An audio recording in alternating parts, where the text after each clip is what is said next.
you actually showed your client the property. You have already the background work. Now you cannot go out to carry out work. Okay. You have already shown a buyer a property.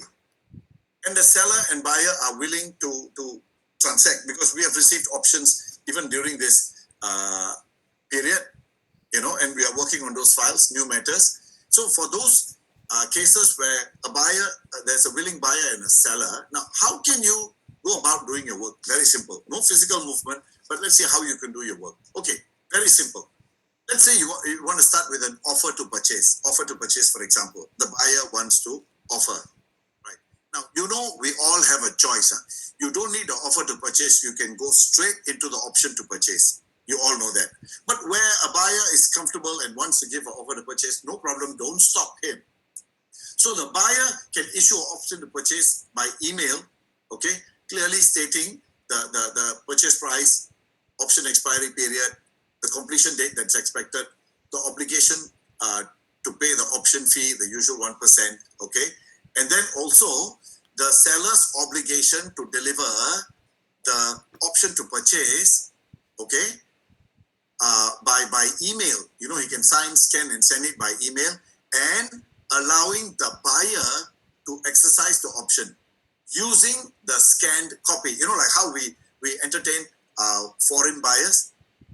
We allow them to use scanned copies to sign and send documents. So similarly, we can have this commitment from the seller that he will authorize the buyer to use the scanned copy to exercise. Okay, now only when the offer to purchase comes from a buyer to a seller, and when the seller accepts that offer, when he accepts it by either email or written message by phone confirming that he has accepted, then only the buyer pay the option fee. Only at that point, because he should technically not pay it before. Upon confirmation, pay, and then you can either send a check by courier, or you can do bank transfer, keep proof. Okay, now, next. What if you're representing a seller? Very simple, very simple. You have the OTP with you. You can email it to your seller. You can fill up essential details because you have spoken to him over the phone, either through Zoom or Google recording facility, just to keep proof that you spoke about these things. Okay, so via Zoom, you can take your seller through some important time frames, option exercise period, completion date. If there are any other important things, just run through quickly with him. Okay, and then the seller will also state in the OTP that he will send. This commitment must also be put in writing, that the seller agrees to allow the buyer to use the scanned copy for the purpose of exercise of option. Okay, now, so the seller will state that he allows the buyer to use the scanned copy to exercise. Because why? Generally, the seller will also undertake to send the original by courier to the buyer. Okay, he will undertake to send. But just in case it doesn't reach or there are some problems, we don't want to block the buying and selling. We will allow the buyer to exercise on the scanned copy. Okay, now, then we can receive an email copy of the OTP and copies of the seller's ICs because we need to do our due diligence, right? The CDD, stating contact details and all that, after which we can establish contact with the seller and you. Okay, now, the seller will be required to come and see us for the purpose of signing any IRAS declaration or seller stamp duty, transfer, letter of authority or confirmation, etc. Clients are allowed to see us, but we also minimize. A lot of our staff go on Zoom to take our clients through a lot of documents, etc. But if ink signature is required, right? When ink signature is required, they come and see us, but it's minimized. A lot of work is done remotely. Okay, now, if you're representing the buyer, then what do we do? If you're representing the buyer, you can email the OTP and buyer's IC and state all the contact details, contact number to us, okay? You should copy the buyer in the email that you send to us so that they know, okay, it's been given to the lawyer. Now, we will contact the buyer and advise what they should bring along before meeting us for the purpose of representing the client and in exercising the option. As usual, there's a bank loan, mortgage, or if they're using CPF withdrawal authorization forms, IRAS declaration forms on the ABSD, etc. will be signed in our presence. We will see them. Right. If your buyer is overseas, okay, before the seller signs the OTP, the buyer should request the seller to allow him to use the, again, same thing, scan copy for the purpose of exercising the option, okay, and pay the option exercise fee via bank transfer or telegraphic transfer into the seller's lawyer's CVY account. That can also be done, okay? Or if checks or cashier's orders are to be given to us, okay, no worries, we can also attend to that because banks are still functioning.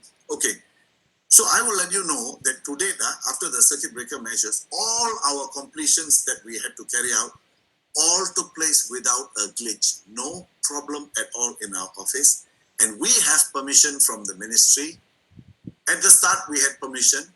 With the extended circuit breaker period, we have continued permission. Our law firm has continued permission from the ministry to operate from the office. Many law firms do not have permission to operate from the office, so the whole office is closed and the staff are all all at home.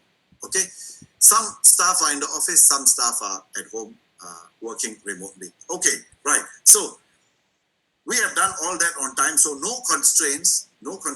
Everything is working very smoothly, right? So we look forward to assisting you. Now, the other thing is this. The other tip that I want to give you is this. Try to do more BOC sales now, because you know why? For BOC sales, whatever that the client sees, if you have a virtual presentation to show them, that's as good as being there.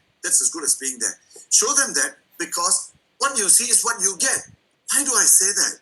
Why is Subra saying what you see is what you'll get? Because in a resale transaction, you can't have viewing now. So what you see is not what you get. You don't know what you're getting. But in the case of a BUC, building under construction from a developer, you know there is legal provision for the seller to deliver the same, like exactly how the show flat looks. They have to deliver the same to the buyer. What about the quality of the products that are used there? The quality, the same quality or similar quality has to be given. So there's less risk actually when you promote your buyers to buy a building under construction, because the law protects them. Hey, what you had there, what you have in your brochure, which can always be seen, is what needs to be provided. And you are very safe. Okay, so BUCs are more advantageous, at least for the current period now. And many need to be sold, right? And I think prices all will be adjusted. Prices, yes. So why not? Go for it, okay? Now, these are our rates. If you want to take a quick snap, these are all our rates. You want to just take a photo, you can use this and quote these rates, okay? You can take a quick snap on this, very quick one, okay? I'm sure all of you have done that. Right. Okay, now, another clause that I think you should put in if you are closing a transaction now, especially if you are closing a private resale transaction. I have come up with this clause. Take a photo. I have come up with this clause to be added in the OTP to protect the parties. For example, look at what it says.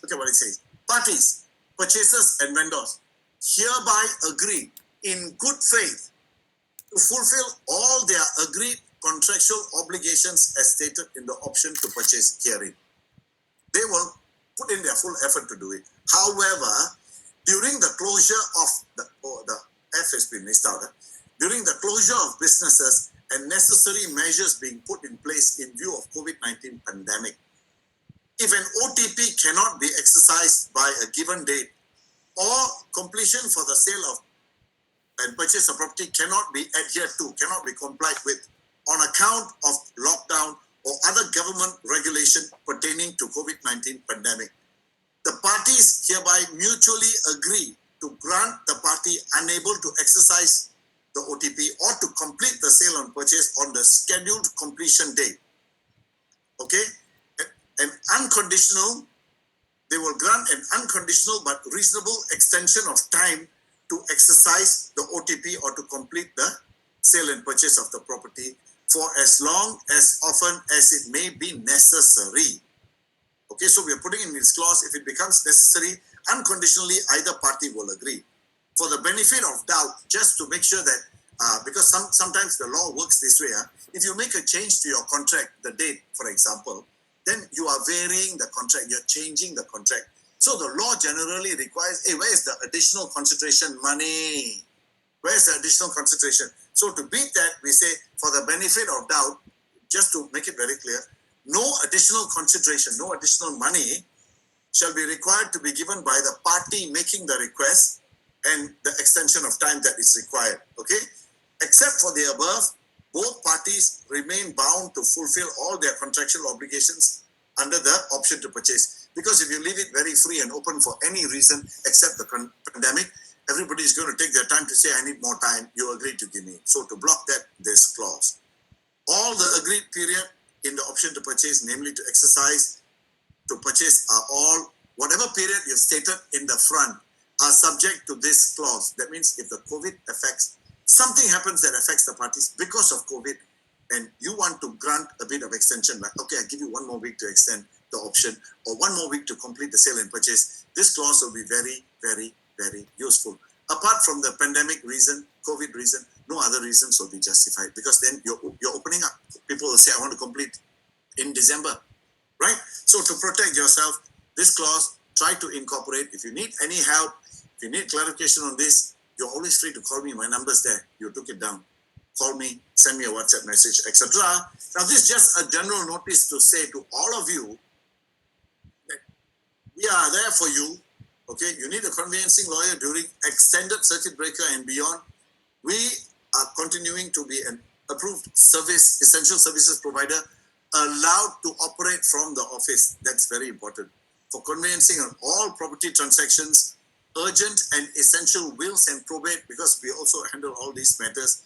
Lasting power attorneys for the vulnerable. We get calls, someone in the home needs to do a lasting power attorney, and we size up, make sure that they have the mental capacity first, and then we go on to do what we are required to do. Now, just to share this with you, just to share one more thing with you, because I think at 5 o'clock or what, you're going to wrap up, right? Okay? Okay, now, this morning, somebody asked me this question. Mr. Subra, I have an issue. I bought a property under declaration of trust. And when will the title pass to my son? When can he sell the property? And etc., etc. So I did this just after I spoke to him. About 15 minutes before I came online to speak to you all, I prepared this for you. Now, listen, how is the title transferred from the trustee to beneficiary? Now, all of you will know that there is a trustee and beneficiary relationship. You prepare a declaration of trust for property purchase. ABSD is avoided, right? IRAS approval, we always get IRAS approval so that everybody is very clear. Do it the right way. Okay, now, you have this situation where a father has become a trustee and the child is a beneficiary. Please remember, listen, the father is the legal owner. Trustee is always the legal owner. The child has what is known in law as a beneficial interest because he takes the benefit. So his interest is beneficial interest until the title is transferred to him. We call this the vesting of the title, until the title vests in him. Okay, so how is the title transferred? Very simple. Normally, all trust deeds will say when the child reaches the age of 21. But okay, let's see what can be done to transfer the title to him. Okay, now, before that, I want to explain one more thing to you. Especially if it is a BUC, because most of the time declaration of trust is used to purchase a building under construction. Okay, now, there is this thing called issuance of title, separate title. Okay, now you know what TOP means. Temporary occupation permit. Temporary occupation permit basically means what? Very simple. Yeah, you say, that's the day they ask you to take the key. Right, but it also means a few other things. That means the developer is saying to the buyers, the property is ready, constructed according to plan, constructed according to approved BCA plans, and it is safe for occupation. Remember two things, TOP. One is to take the key. Why take the key? Because the property is constructed according to a BCA approved plans. Number two, it's constructed according to BCA approved plans, and the building and all the facilities are safe for your occupation. So you take the TOP. From TOP, within 6 months to 1 year is generally the time taken for CSC, Certificate of Statutory Completion. What that basically means, CSC basically means, is that all the statute means law, written law, BCA's requirement, all are satisfied. How we know that?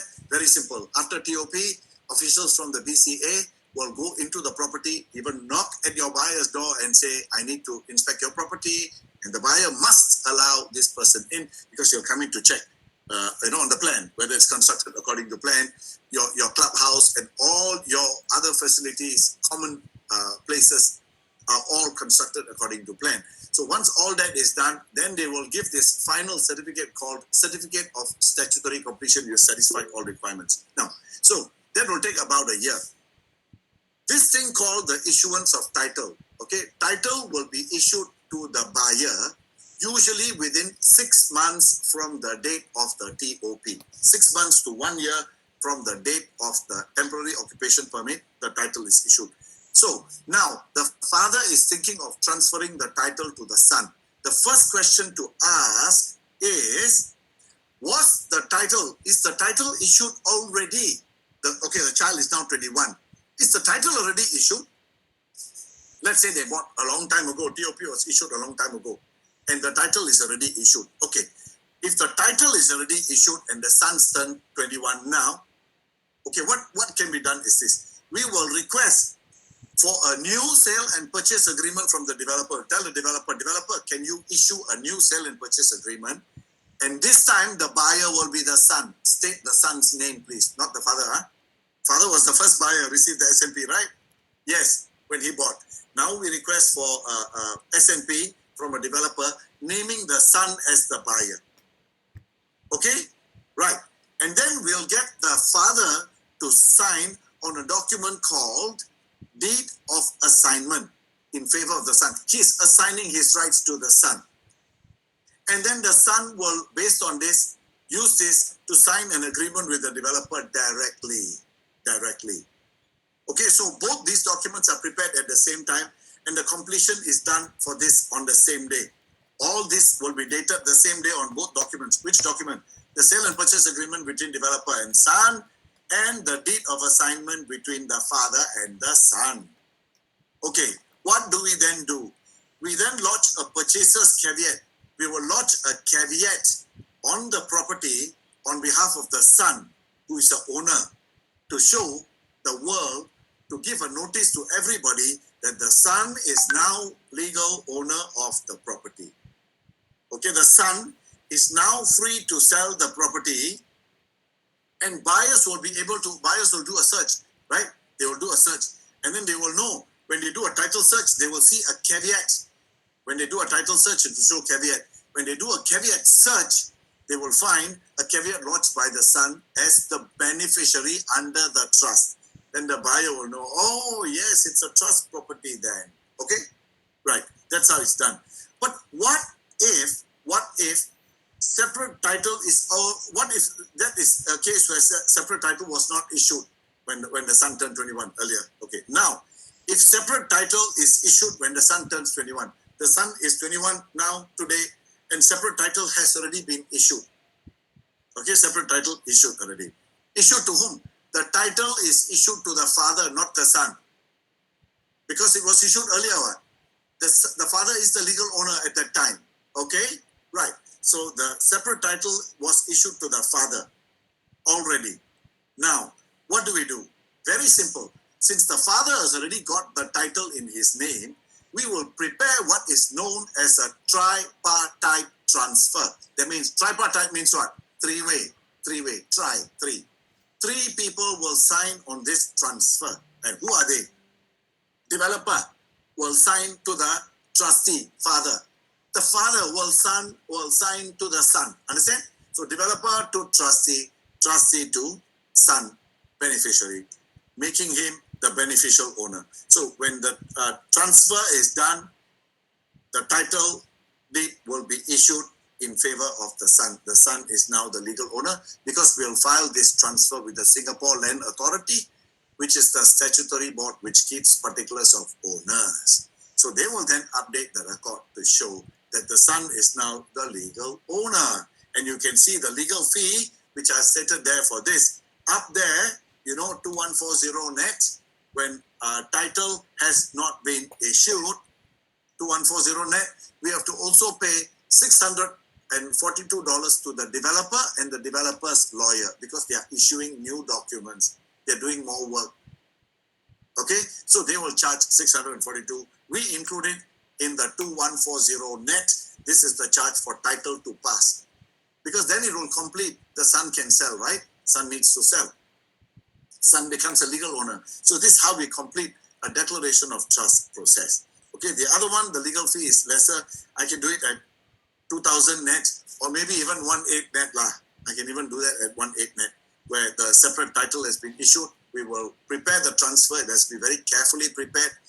File it because there's filing fee, all that with the Singapore Land Authority, and then we monitor this. Now, when I say transfer, when your seller sells a property, he also signs on a document called transfer. I'm sure you all would have seen, right? When you followed your clients, the lawyer asked my seller to sign a transfer. Here, we call it a tripartite transfer. What does transfer actually mean? Very important. About 2 weeks before completion, all sellers will must sign a document called transfer. So what is this document about? Basically, the seller is saying, I'm going to transfer my rights, the title, and all the interest in the property. So remember, R-I-T, rights, title, and interest in the property. All my rights, title, and interest in the property are now going to be transferred to the buyer. Why? Because in the transfer document, we say because the buyer is paying $2 million for the property, for the consideration, the seller is transferring all his rights, title, and interest in the property to the buyer, completing the transaction. After completion, the final thing we'll do is to register the transfer. Once the transfer is filed after completion, immediately after completion, then the name change in the title deed takes place. It will show a new owner.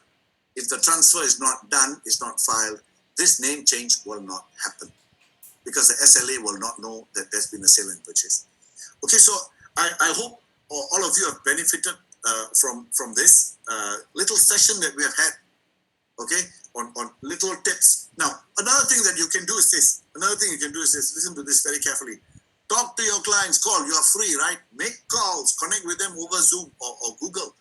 Just ask them, do you intend to own like multiple properties? Do you want to? Have you thought about it? Do you want to share your aspirations with me? Let's, feel free to communicate with me. The answer is no worries. Do you like to own multiple properties? You and your wife currently own one property. Have you thought of decoupling it? Do you know what that basically means? Take them through the simple process that you know. You can refer them to me. We can call and talk to them, prepare the options and do everything for them after that. You just do the initial talking. Would you like to have a chat with them? And ask them, would they like to decouple because you're a Singaporean couple? Free one person so that he can go and buy another property. Just get ready.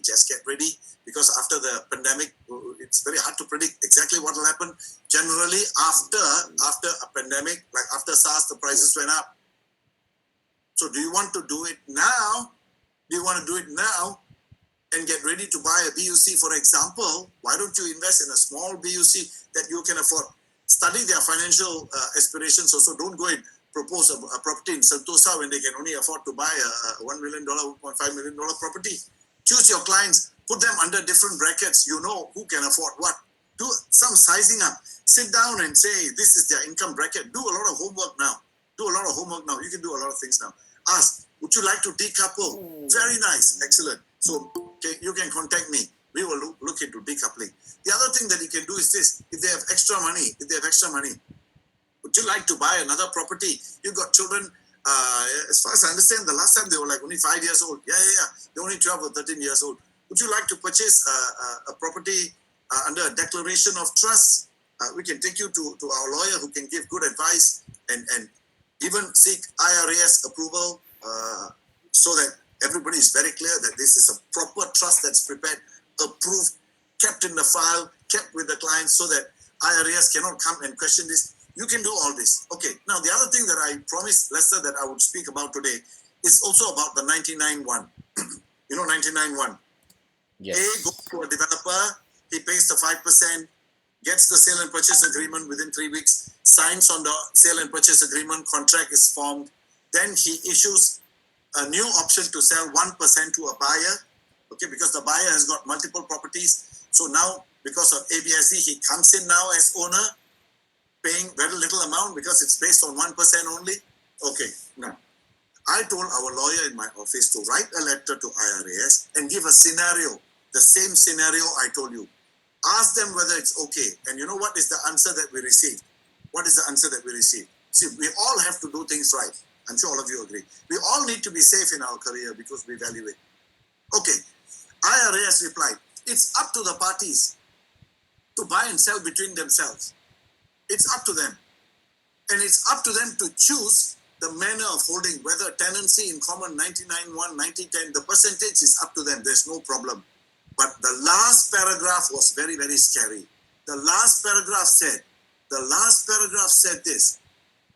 However, we want to caution that if the whole exercise was carried out to either reduce or avoid stamp duty implications, hear me very carefully, either to reduce or avoid stamp duty, IRAS has the right and the power to do an audit. That means they can come back to the client, look at the transaction and see 99-1, and they can inquire.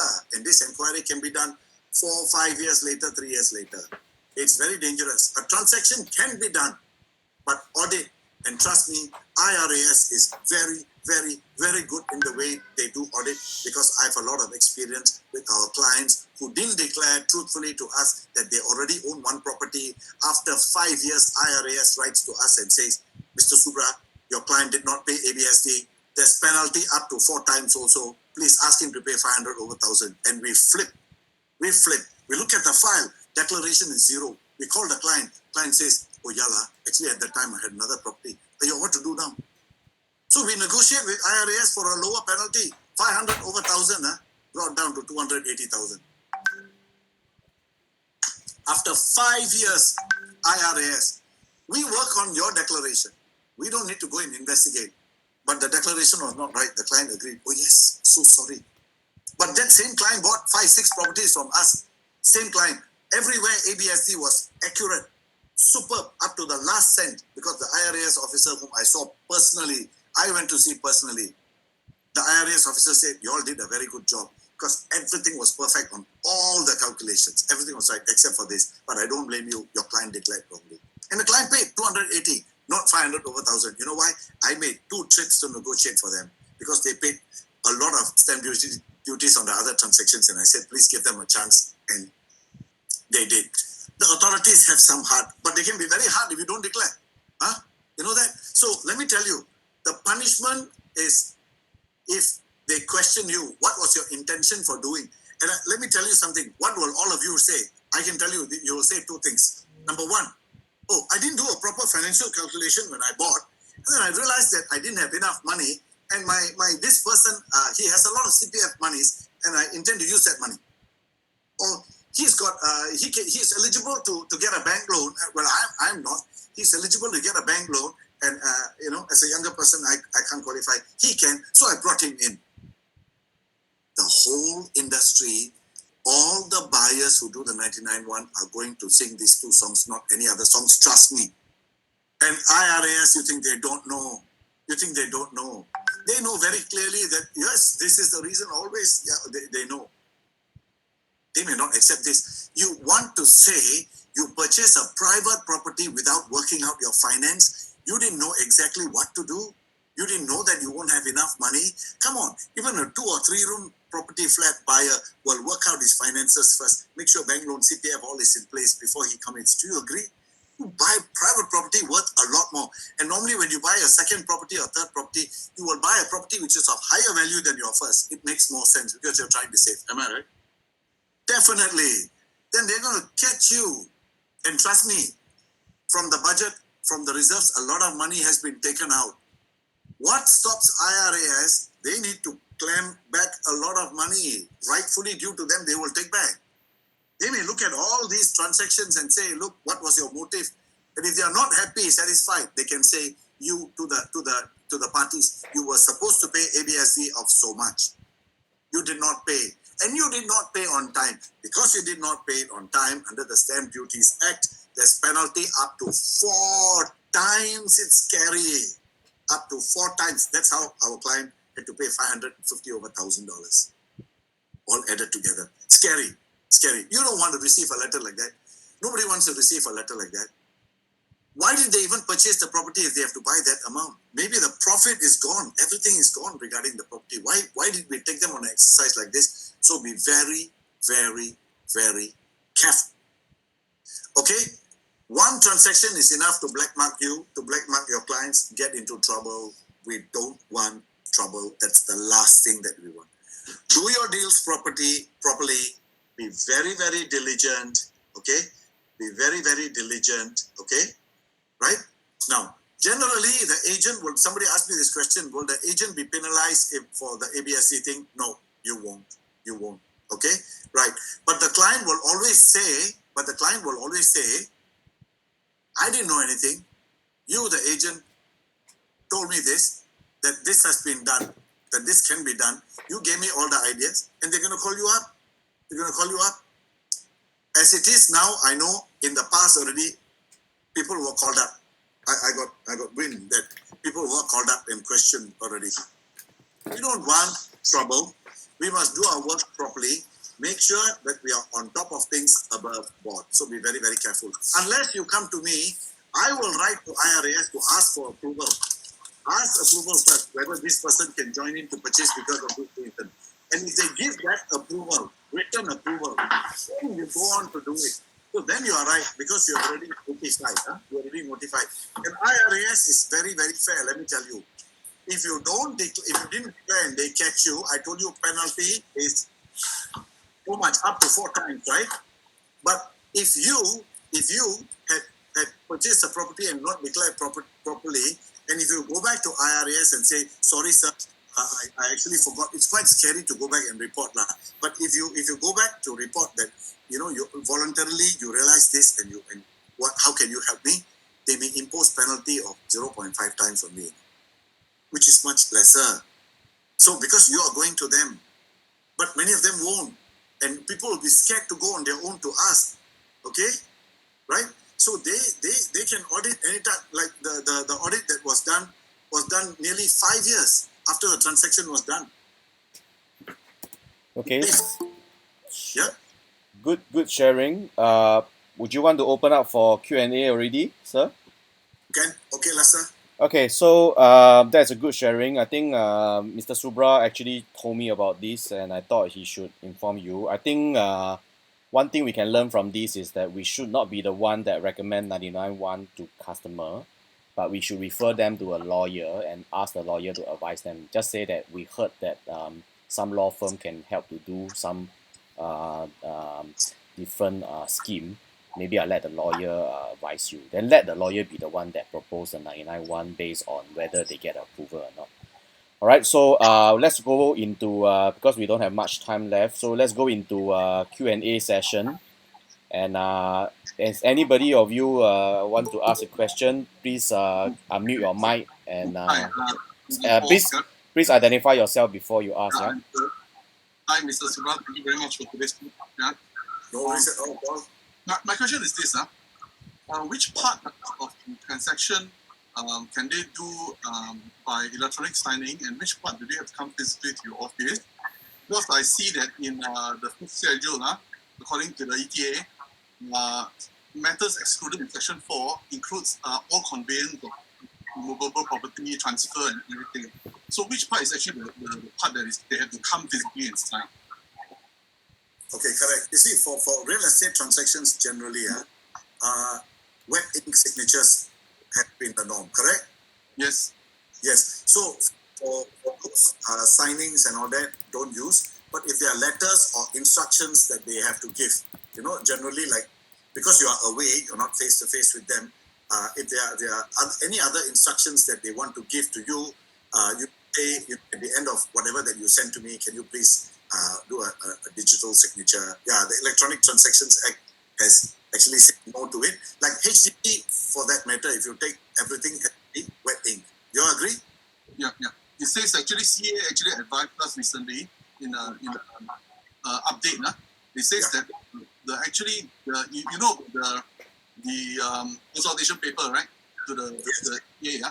So, but that has to be ratified by law. So, but then CA basically says that they kind of propose the electronic signature, but right now it's not typically used. We use the normal wet ink signature, but the contracting parties decide to use e-signature, then CA actually takes the commercial decision.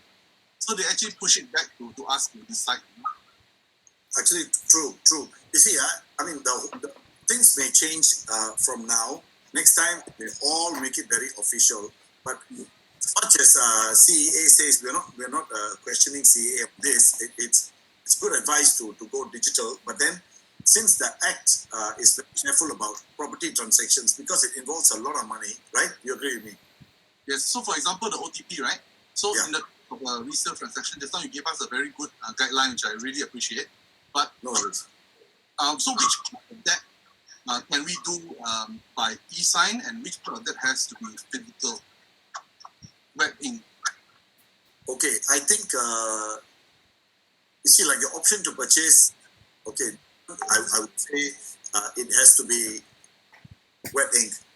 You know, scanned copy to be used by the buyer, facilitate that first, subject receiving the original data.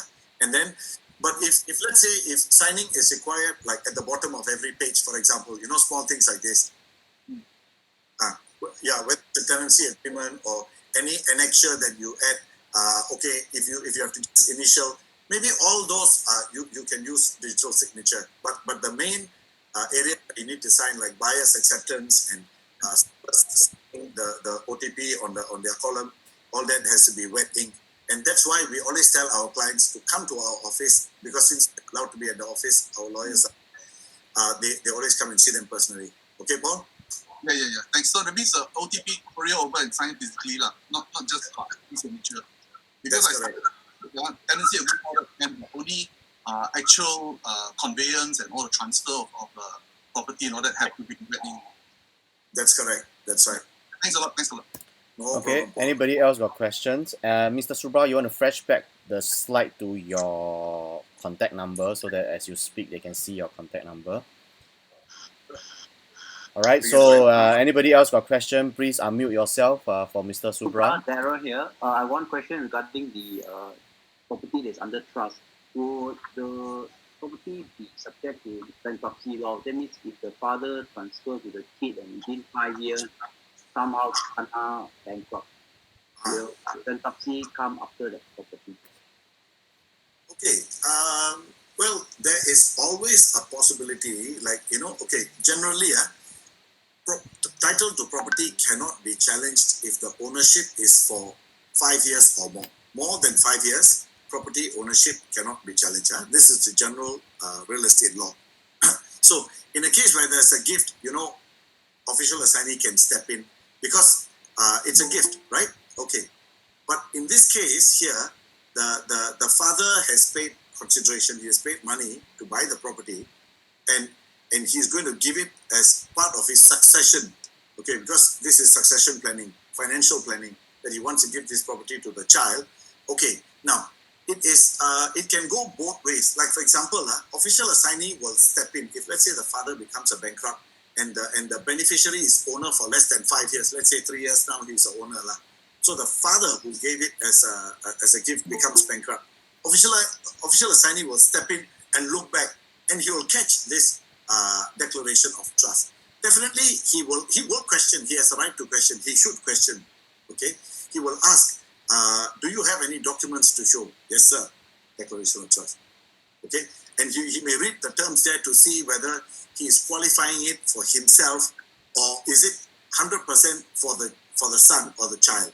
If he can see from the document that he, like, for example, if the trust allows for a sale and then the proceeds to be kept in a trust account, then the official assignee may become a bit suspect, like why has he put in this clause? That means he may want to exercise his right to sell it even before transferring, but just put the money. And then can he touch the money? Legally, you're not supposed to touch because all the monies are for him. This is like an irrevocable trust. There are different types of trust. We also prepare trusts for clients. We prepare trust wills and all that for clients. So this can be questioned by the official assignee to see if there was any intention on his part to consider this not as a succession, but to benefit from him apart from just doing away with the stamp duty obligations. So he can question, and if he's really very satisfied with the answer and looks at the documents all properly prepared, then he may let him off. This is a question of fact that you have asked me. If he fumbles and he did this to avoid paying to his creditors, in law they call it any act done with the intention to defraud or cheat creditors. Defraud means to cheat creditors. If it falls under that category, then I would say definitely they have a right to step in. They can question, just like your gift which you have given. Because gift also a succession, what? You give it to your child, right?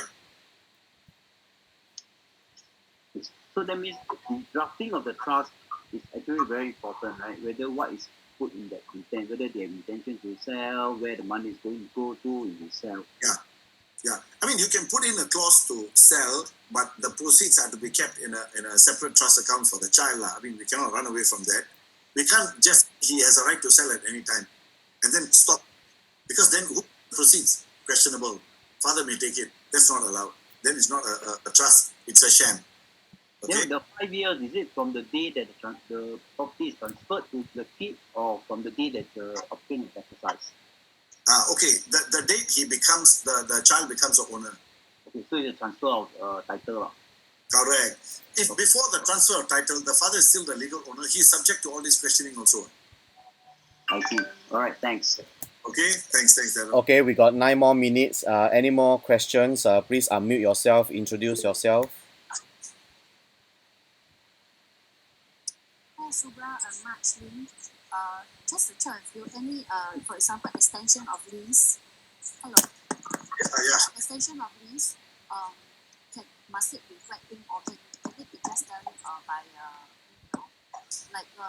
because my tenant has requested extension of 2 months due to COVID. So they have not returned to AAG. AAG said it's okay. They approve the extension of 2 months. Yeah. So Okay. We just by email we still have to do the stamp duty, right? On extension Okay. 2 months. Technically, when you agree to extend by way of a letter, then you are okay. It's also allowed.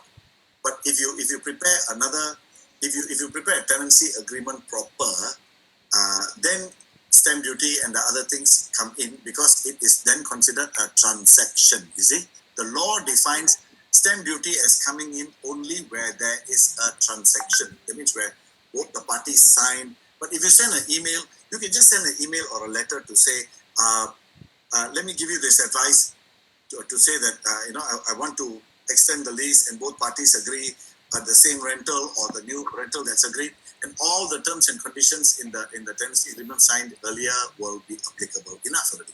That should be good enough. Just an email good enough and don't need to do stamp duty in that case. That's right. Yes, because Just it's by not email. correct because it's not considered a transaction. Okay. Yeah. Anyway. Yeah. Okay. Thanks a lot. Thank you. No problem at all. No problem. Great. Any more questions? 7 more minutes. Any more questions? Just unmute yourself, introduce yourself. You can ask questions regarding tenancy, sales, and whatever that he covered just now. Yeah, maybe since I just add a point before someone thinks of the next question. If you are serving a tenant and you expect commission on renewals, a very, very experienced agent came once, very senior. He came to me and said, Mr. Subra, renewal. How many renewals? Good question. Is it going to be forever? I said, well, it all depends on how you draft your agreement. And then he said, we just say on renewal. I said, that doesn't sound so good enough because how many renewals? Then he said, you're right. What should we do? I said, very simple. You just say, commission is payable upon each and every subsequent renewal. Okay, commission is payable upon each and every subsequent renewal. So when I said this to him, he started writing down and he said, "Oh my God, this is like simple English, but really solves the problem." And he left. So since you're talking about tenancy, that came to my mind. Put this clause in so that nobody can say, "Hey, agent, salesperson, you didn't tell me how many times, renewal." Of course, it must be the same parties lah. Okay, it's the same parties, right? Okay, so same parties, you can just have that understanding. Okay, so just take note. If you say commission is payable for each and every subsequent renewal, then nobody can come and question you or talk or say anything. That's Okay. great. That's great. Any more questions? 6 more minutes. Hello. Yes. Yes, hi. Thank you, Mr. Subra. I have got the renewal for 1 Always year. introduce yourself before you Hi, ask your sorry. question. Yeah, I'm Lina. Yes. The renewal coming up for 1 year, does it have to be wet ink signature or we could do it on the e-sign?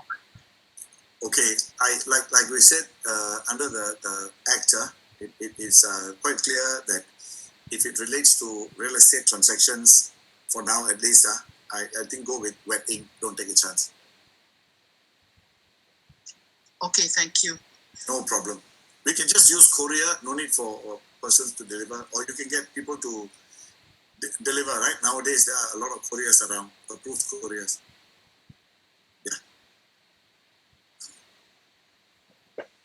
Next question. Anybody?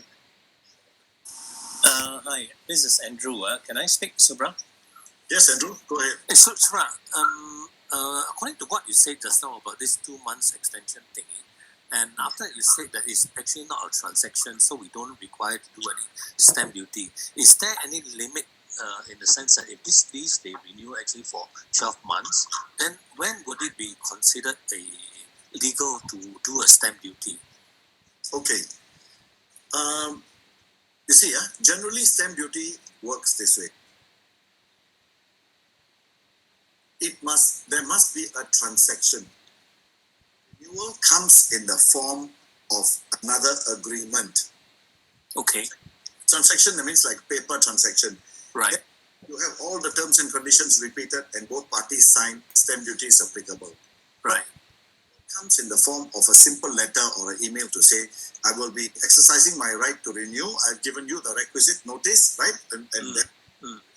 So I want to renew, and you accept it. You have accepted the same rental or whatever, right, plus 5% on the same terms and conditions, then technically no need. Even if it's for a period of 12 months instead of 2 months. Yeah, actually, the period doesn't really matter because it's not considered, because the word transaction is very, very, very strictly used in the Act. Yes. So they say in the Stamp Duties Act, it's very clear that it apply to a transaction. That's why all our sale and purchase of properties all has got to be on paper. There won't be people involved.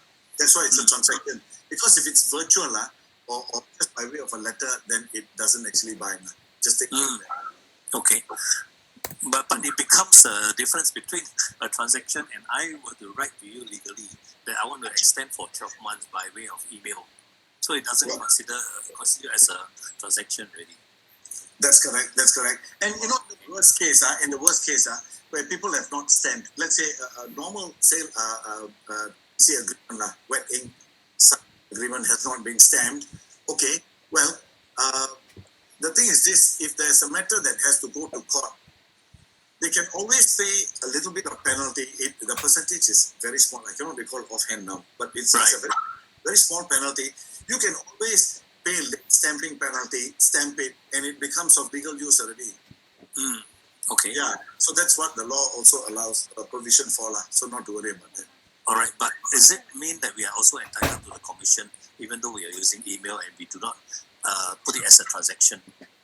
Yeah, it shouldn't really be of concern as long as your first agreement is stated very clearly that commission is payable upon each and subsequent renewal.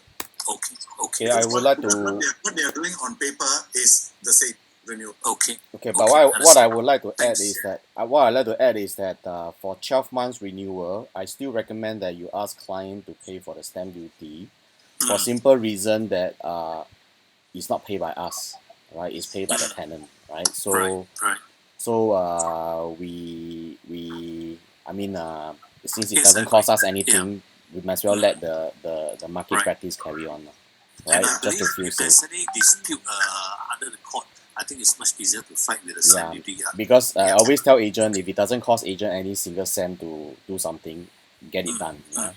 Right. Yeah. So Can I ask a good. question? Yep. Next question, Sure. Kelly. Yeah. Thanks, Subra. Yeah, okay, I'm Kelly. Hi, Subra. Hi, Okay, when Kelly. you don't pay stamp duty for a 12 months, even 2 months, won't it be like shortchanging the stamp IRAS? Because I think IRAS will come after you if you do not stamp duty. That is Okay. Actually, you see, income. if you go by the strict wording in the Act, it is applicable on transactions. So, if the parties have chosen to continue with a letter saying same rental and same terms and conditions as per the agreement dated that day, then you are actually taking it off. But I can tell you one thing, like what Lester shared. Okay, sometimes parties feel like more confident and will feel more complete if they have, like 6-7 pages, because rental is quite a serious thing. The tenant has a legal interest in your property, because if you look at landlord tenancy law, the landlord will not have possession for the period, and his interest is, we call it, in the reversion. That means it will revert to him only when the period is up. So it's a serious obligation. It's always best to have a separate agreement. But if you go strictly from a legal position, then I would say it will suffice a letter or an email, because it's not strictly a transaction. But in any case, like I said, if you need to step up and take legal action, you can make a request to IRS to pay late stamp. No, that is when you have legal issue. But even when you don't pay, I think the IRAS will come after you for shortchanging them. I think because my understanding is, if it's a verbal agreement, nothing in writing, not even in email, then it is not a transaction. Yeah, true. But then, you see, the thing is, here it is not a tenancy agreement which is in place. It's just an email. So you would also look at it this way, because I remember seeing some advisory somewhere where this came, and I just happened to see it since you all are asking this question. But if you a proper agreement prepared, I mean, the best option is, if the parties are unclear which applies, which doesn't apply, you are not very clear in your email, in your letter. These are the other things that can come up. So if you have the whole agreement repeated, you all want to follow the same conditions, just change the date, parties' particulars are all the same, then actually why not? Okay, so Mark Slim here. Follow up on the 2 months extension. So you see, when the landlord declare the income tax, she will declare beyond the normal agreement rental plus the 2 months rental. So when IRAS receive this income tax thing, they will see that, how come the landlord, actually declare 14 months, but she actually rented 12 months on the stamp duty, So will there be any problem? Okay. The balance 2 months is done by email and not stamped. Correct. So, I mean, the parties can actually then say that, actually, we didn't sign a tenancy agreement. If they reply and say, we didn't sign a formal tenancy agreement, we just agreed between ourselves. Then you are taken outside the Stamp Duties Act. I'm going by the strict wording of the law, not the Act. Yeah, that means the spirit and the intent is a bit different already. Because they also wrote, when my landlord wrote to HDB that the reason they want to extend is due to COVID is a circuit breaker, then HDB surprisingly also agreed, because last time when it comes to extension, it must be by renewal of tenancy. Because in the website we couldn't extend at all. Yeah. Yes.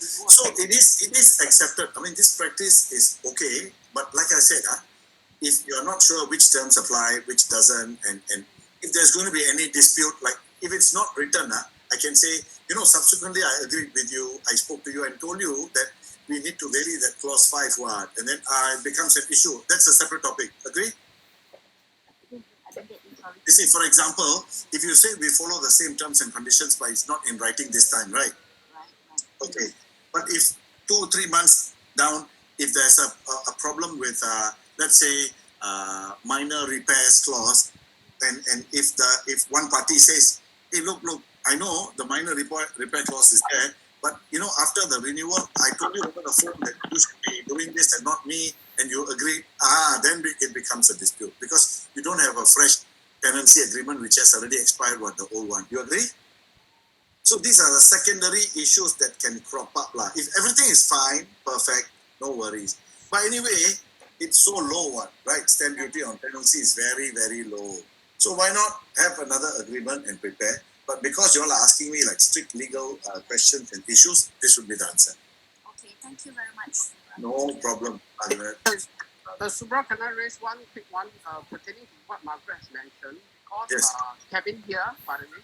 Yes, Kevin. What happens is sometimes, the tenant, they say, okay, I want to extend 1 month and then go to 2 months out of the expired contract.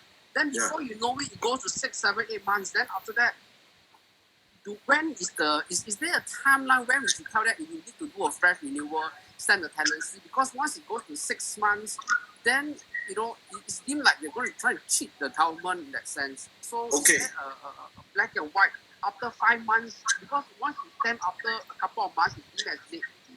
Then exactly why you stamp it so late. Okay, now I'll tell you.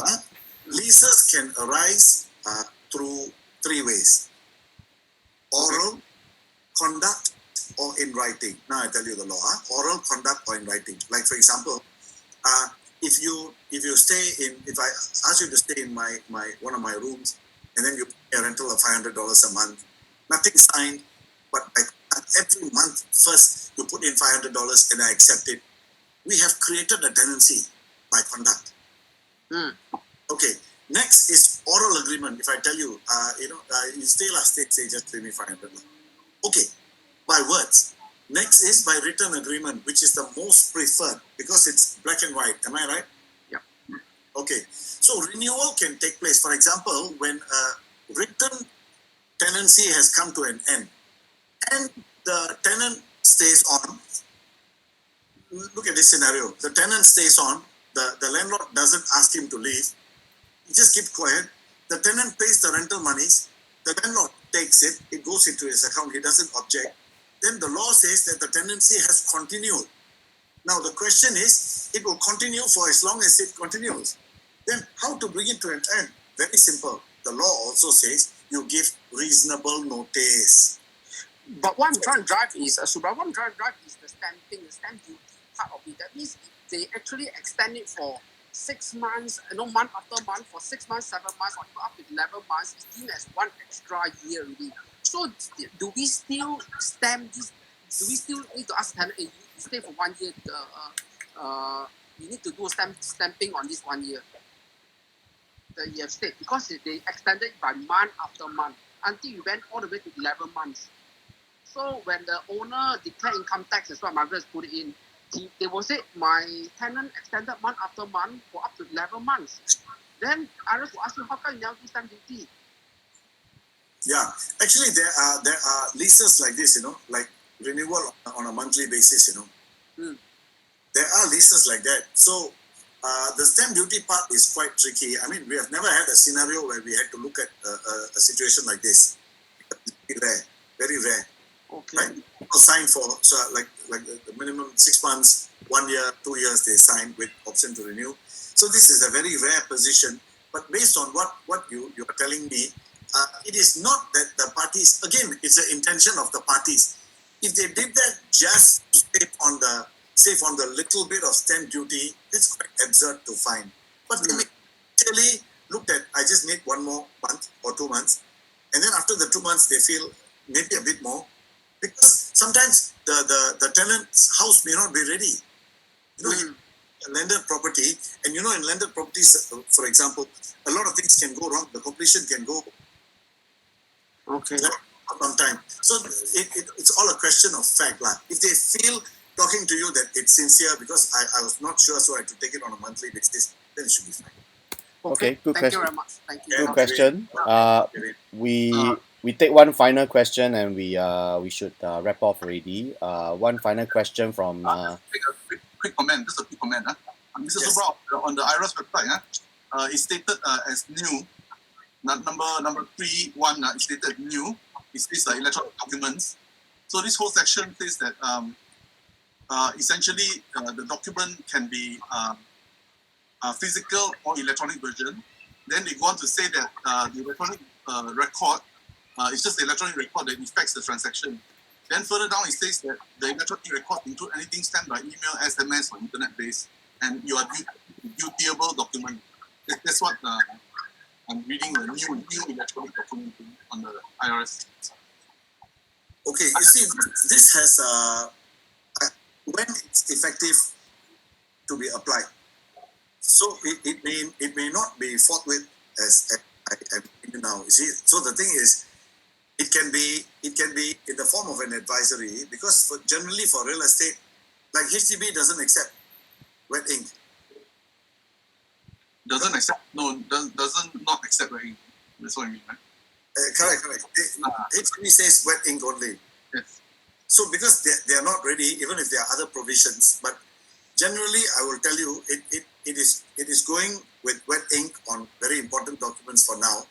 It has not been like fully clarified and accepted. That's why everyone has not gone that way, because it's when you sign, you are signing physically. If it's electronic signature, then it's a way of implanting, right, what you have already signed. Am I right? Yes, but this one is the whole section actually refers to, it says it includes anything sent by email, even SMS or internet-based messaging services. The update is not something that's not ratified. It's on the site. It's on IRS site. Okay, was it sent? When was it sent?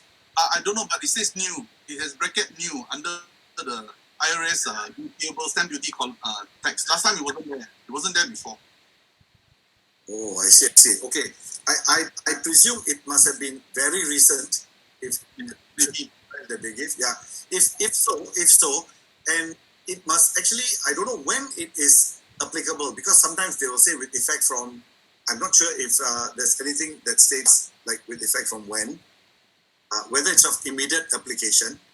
If it's of immediate application, you can clarify. If they say immediate right now, then it can be used, because some acts which will be there, okay, but it will come into force at a later time. Okay, yeah. But to play it safe, my point is to play it safe. Always sign, ink, send it by courier, so that everybody is very clear. Okay, thank you. Okay, any final questions? We're a bit overrun now. Any other final questions? Okay, good. So looks like we don't have any more question. I think today we have a very good exchange and sharing from Subra, especially on the danger of 991. It should not come from agents to advise them. We should refer them to lawyer. And Mr. Subra's contact number is on the screen, and he deal with conveyancing. So if you have tenancy related question, sales related questions, OTP related, if you want to watertight the clauses, you need somebody to look through, you can always contact Mr. Subra. His phone number is listed there. Mobile number will be 93834205. Right, you can just take a screenshot or use your camera to take a photo, right? So and then if you got any more question, Mr. Subra is very friendly. He takes questions offline too. So you just text him and just mention that you're from AAG. I'm sure Mr. Subra will support you, like he have always been with all our events. All right, and thank you, Mr. Subra. Look forward to hear you sing a song for us again. Yeah. Definitely, I will. Anytime. If there are any other topics that you all need, just let me know, and then we'll get online. Thank you very much. All right, awesome. Thank you. Goodbye, Mr. Subra, and everybody else. Thanks for coming in. All right, goodbye. Stay safe and keep in touch. Thank you. Bye bye.